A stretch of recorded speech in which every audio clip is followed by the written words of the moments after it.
Primary का, इसलिए मैंने प्राइमरी का सीरीज़ करना स्टार्ट किया है। चलिए फर्स्ट क्वेश्चन स्टार्ट करते हैं। कक्षा 2 के विद्यार्थियों को एक शिक्षक योग जोड़ सिखा रहा है, निम्नलिखित में से कौन सी युक्ति का अनुसरण सर्वाधिक उपयुक्त है। कक्षा 2 में शाब्दिक प्रश्नों का प्रयोग ना कराया जाए, ये तो बिल्कुल ही गलत है। शाब्दिक प्रश्नों का प्रयोग बिल्कुल कराया जाना चाहिए। शाब्दिक प्रश्नों का प्रयोग केवल मूल्यांकन हेतु कराया जाना चाहिए, ये भी गलत है।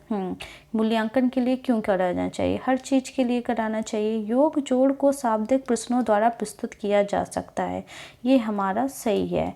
योग जोड़ को क्या कर सकते हैं, शाब्दिक प्रश्नों द्वारा प्रस्तुत कर सकते हैं। जैसे राम को मैंने 2 चॉकलेट दी और श्याम ने भी 2 चॉकलेट दी, तो टोटल कितनी होगी, 4। तो इस प्रकार से क्या कर सकते हैं, शाब्दिक प्रश्नों द्वारा कर सकते हैं। और फोर्थ ऑप्शन क्या कह रहा है, शाब्दिक प्रश्नों को अध्याय के अंत में कराया जाना चाहिए, ये भी गलत है। अध्याय के अंत में क्यों, तो हमारा ऑप्शन देखते हैं, थर्ड सही है। कक्षा 2 के विद्यार्थियों के योग जोड़ सिखाने हेतु कक्षा 2 के विद्यार्थियों को योग जोड़ सिखाने हेतु एक शिक्षक के लिए सर्वाधिक उपयुक्त युक्ति यही है कि योग जोड़ को शाब्दिक प्रश्नों द्वारा प्रस्तुत किया जाए। सेकंड क्वेश्चन देखते हैं। कक्षा 2 के शिक्षक ने योग जोड़ को निम्नलिखित शाब्दिक प्रश्नों को विद्यार्थियों को हल करने हेतु दिया है। एक टोकरी में 5 सेब हैं, उसमें 7 सेब और डाल दिए जाते हैं। अब टोकरी में कितने सेब हैं। इस प्रकार का शाब्दिक से किस मॉडल श्रेणी से संबंध है, संबंधित नहीं है, ये चीज़ गलत हो जाएगी। पृथक्करण मीन्स अलग अलग करना, बट ये क्या है, जोड़ है, तो ये भी गलत है। योग पुनरावृत्ति क्या हो जाएगी, जैसे 5 5 इस टाइप की, मतलब कुछ चीज़ें रिपीट हो रही, तो ये भी गलत है। हमारा क्या हो जाएगा, समुच्चय भी है। चलिए देखते हैं। उपयुक्त प्रश्न समुच्चय श्रेणी से संबंधित है, क्योंकि टोकरी में सेब 5 के बाद 7 का समुच्चय हो रहा है। समुच्चय से तात्पर्य वस्तुओं के संग्रह से है। थर्ड क्वेश्चन देखते हैं। गणित में त्रुटियों की एक महत्वपूर्ण भूमिका है, यह कौन सा कथन है, गलत, क्योंकि गणित में त्रुटियों का कोई स्थान नहीं, ये तो सरासर गलत है, बिल्कुल है गणित में त्रुटियों का स्थान। दूसरा देखते हैं। गलत, क्योंकि त्रुटियां लापरवाही दर्शाती हैं, जरूरी नहीं है कि ये त्रुटियां हर वक्त लापरवाही दर्शाती हों, ये भी गलत। सही, क्योंकि ये बोध कराती हैं कि बच्चे गणित की अवधारणा को किस प्रकार रचना करते हैं, हाँ ये बिल्कुल सही है कि ये हमें फीडबैक देती हैं। बोध मतलब फीडबैक देती हैं कि बच्चे किस सही डायरेक्शन में सोच रहे हैं कि गलत डायरेक्शन में सोच रहे हैं।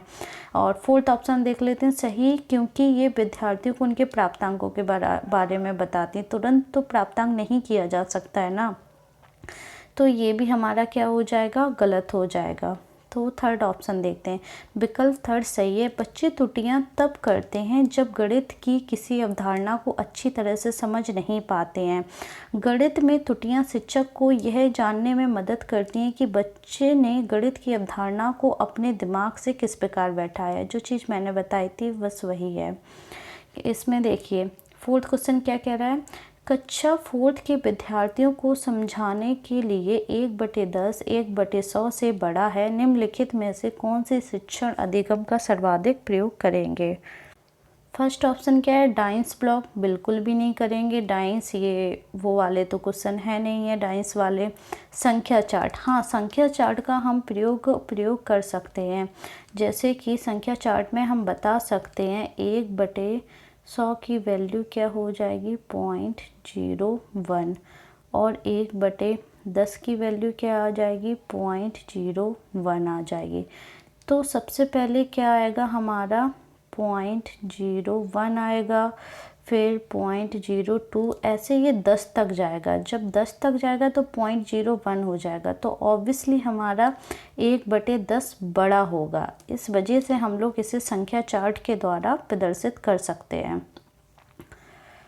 चलिए फिफ्थ ऑप्शन पे, या उससे अधिक 2 विमाओं वाली वस्तुओं के मापों क्षेत्रफलों की तुलना करने के लिए निम्नलिखित से कौन सा एक सर्वाधिक उपयुक्त है। अप्रमाणिक इकाइयों का प्रयोग, ये ऑप्शन बिल्कुल ही गलत होगा। आकलन का प्रयोग, आकलन हम लोग क्या करते हैं, दो वस्तुओं में करते हैं, ना कि दो या दो से अधिक। प्रेक्षण, प्रेक्षण विधि का हम लोग प्रयोग जरूर कर सकते हैं। प्रेक्षण विधि का ही प्रयोग दो या उससे अधिक वस्तुओं के लिए ही किया जाता है। ये हमारा थर्ड ऑप्शन सही है। 6 देखते हैं, प्राथमिक स्तर पर गणित की पहेलियाँ मदद करती हैं कक्षा के प्रतिभा संपन्न विद्यार्थियों को पहचानने में। ये तो ऐसा ज़रूरी नहीं है, बिल्कुल ये 100% वाला क्वेश्चन नहीं है, तो इसलिए अभी डाउट में रखते हैं। विद्यार्थियों को मनोरंजन प्रदान करने के लिए बिल्कुल गलत है। समस्या सुलझाने के कौशलों को परखने के लिए, इसको भी डाउट में रखते हैं। समस्या सुलझाने के कौशलों को प्रोत्साहित करने में, हाँ ये हमारा 100% सही है। समस्या सुलझाने और उनको प्रोत्साहित करने के लिए हम लोग पहेलियाँ रखते हैं, इसलिए हमारा ऑप्शन क्या हो जाएगा, फोर्थ हो जाएगा। इसमें भी यही कह रहा है, गणित की प्रकृति तार्किक होती है। गणित विषय के अध्ययन से प्राथमिक स्तर के बच्चों की बुद्धि शक्ति का तार्किक विकास होता है, इसलिए प्राथमिक स्तर पर गणित की पहेलियाँ समस्या सुलझाने के कौशलों को प्रोत्साहित में मदद करती हैं। गणितीय संचारण उल्लेख करता है। 7 क्वेश्चन देखते हैं, गणितीय संचालन उल्लेख करता है गणितीय विचारों में समाहित और संगठन करने की क्षमता को। ये बिल्कुल सही है, लेकिन नेक्स्ट ऑप्शन पढ़ते हैं, समस्याओं को सुलझाने की क्षमता को। ये हर वक्त नहीं है कि समस्याएं ही सुलझाने के लिए किया जाए। गणित के प्रश्नोत्तर में भाग लेने के कौशल को, ये भी सही नहीं है, पूरा 100% नहीं है। गणित के कक्षा कक्ष में बोलने की क्षमता को, ये भी नहीं है। तो हमारा ये 100% ऑप्शन कौन सा हो जाएगा, ये वाला ऑप्शन हो जाएगा, फर्स्ट ऑप्शन, गणित के विचारों को समाहित और संगठन करने की क्षमता को। 8 क्वेश्चन पढ़ते हैं, राष्ट्रीय पाठचर्या रूपरेखा NCF वर्ष सन 2005 के अनुसार प्राथमिक विद्यालय में गणित पढ़ाने का मुख्य उद्देश्य कौन सा नहीं है। बच्चे की सोच विचार प्रक्रिया को गणितीय रूप देना।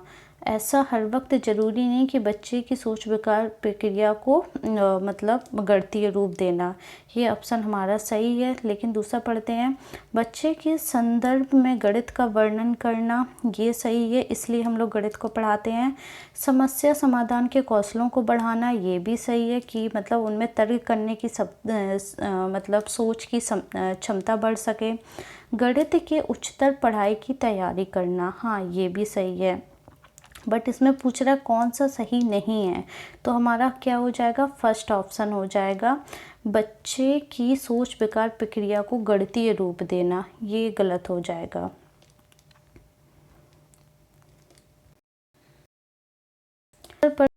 गणित पुस्तकों की सबसे अधिक महत्वपूर्ण विशेषता निम्नलिखित में से कौन सी है। संकल्पनाओं को उच्चतर कक्षाओं से संबंध जोड़ा जाना चाहिए।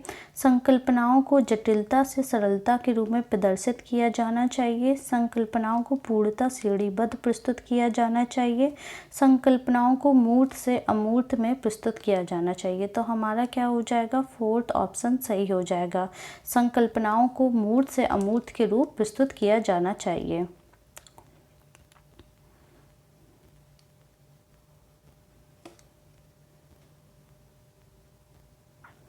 ज्यामितीय समझ को विकसित करने के लिए निम्नलिखित में से कौन सा श्रेणी क्रम सही है।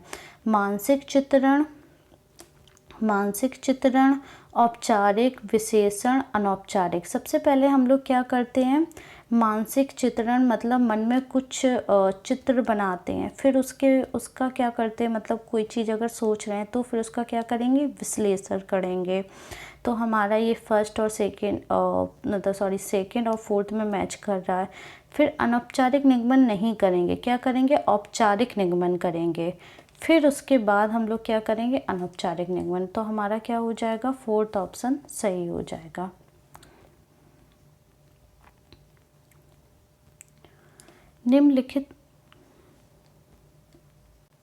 निम्नलिखित में से कौन सा कथन सही है। संख्या 9 के बाद शून्य का परिचय दिया जाना चाहिए। स्थानीय मान सिखाते समय शून्य का परिचय दिया जाना चाहिए। थर्ड ऑप्शन, पढ़ाई जाने वाली प्रथम संख्या शून्य होनी चाहिए। बच्चों में संख्या ज्ञान विकसित होने के बाद शून्य का परिचय दिया जाना चाहिए। तो हमारा क्या हो जाएगा, फोर्थ ऑप्शन सही हो जाएगा। इसमें क्या कह रहा है, बच्चों में संख्या ज्ञान विकसित होने के बाद शून्य का परिचय दिया जाना चाहिए। अगर ऐसा नहीं किया गया तो बच्चों को शून्य समझाने में क्या होगी, कठिनाइयाँ होगी। इसलिए हमारा क्या हो जाएगा, फोर्थ ऑप्शन। चलिए 12th क्वेश्चन करते हैं। कक्षा 3rd के विद्यार्थियों को आधे की संकल्पना का परिचय देने के लिए शिक्षक निम्नलिखित क्रियाकलापों की योजना बनाता है। चित्र दिखाता है जिसमें आधा प्रदर्शित किया गया है, आधे का चिन्ह लिखता है, बहुत सारे मूर्त पदार्थों को आधे में विभाजित करता है, कहानी या शब्दों के प्रयोग में आधा प्रदर्शित करता है। इसमें क्या दिए गए हैं, ऑप्शन दिए गए हैं। तो सबसे पहला ऑप्शन क्या दिखा रहा है, बहुत सारे मूर्त पदार्थों को आधे में विभाजित करता है।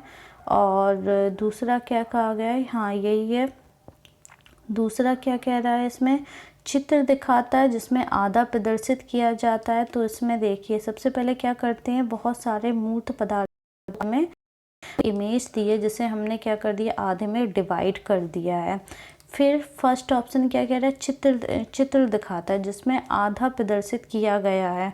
फोर्थ क्या कह रहा है, कहानी या शब्दों के प्रयोग में इसे आधा बताता है कि मतलब क्या है, उस चीज़ का संकेत देता है। सेकेंड होगा आधे का चिन्ह लिखता है। इसलिए हमारा क्या हो जाएगा, फर्स्ट ऑप्शन सही हो जाएगा। इसमें क्या कह रहा है, कक्षा 3rd के विद्यार्थियों के आधे की संकल्पना का परिचय देने के लिए शिक्षक द्वारा अपनाए गए क्रियाकलापों को बताने के लिए उपयुक्त। फोर्थ वही चीज़ें कह रहा है। चलिए, कक्षा 1st और कक्षा 2nd के गणित शिक्षण और अधिगम के लिए निम्नलिखित में से कौन सा सही है। अभ्यास के लिए बहुत अधिक अवसर उपलब्ध कराए जाने चाहिए। कक्षा 1st और 2nd में केवल गणित के मौखिक प्रश्नों को कराया जाना चाहिए। ये तो गलत हो जाएगा ना, क्योंकि केवल मौखिक क्यों कराए जाने चाहिए। गणित का अन्य विषयों जैसे कि भाषा, कला इत्यादि में समाकलन किया जाना चाहिए। ये हमारा थर्ड ऑप्शन सही हो जाएगा। ये देखिए थर्ड ऑप्शन सही है। चलिए इसका आंसर पढ़ते हैं। कक्षा 1st और 2nd में गणित शिक्षण और अधिगम के लिए गणित और अन्य विषय जैसे भाषा, कला इत्यादि में समाकलन किया जाना चाहिए, क्योंकि अन्य विषयों में गणित का प्रयोग हो, इसलिए किया जाना चाहिए। चलिए 14 क्वेश्चन करते हैं। 14 क्वेश्चन मैं इसको ओरली समझा देती हूँ। यदि ये क्वेश्चन दी गई है तो रिक्त स्थान में क्या आएगा। तो सबसे पहले क्या है, इसका अगर हम लोग मल्टीप्लाई करेंगे तो हमारा क्या आ जाएगा, ये आ जाएगा। इस जगह हम लोगों ने क्या मान लिया, x मान लिया।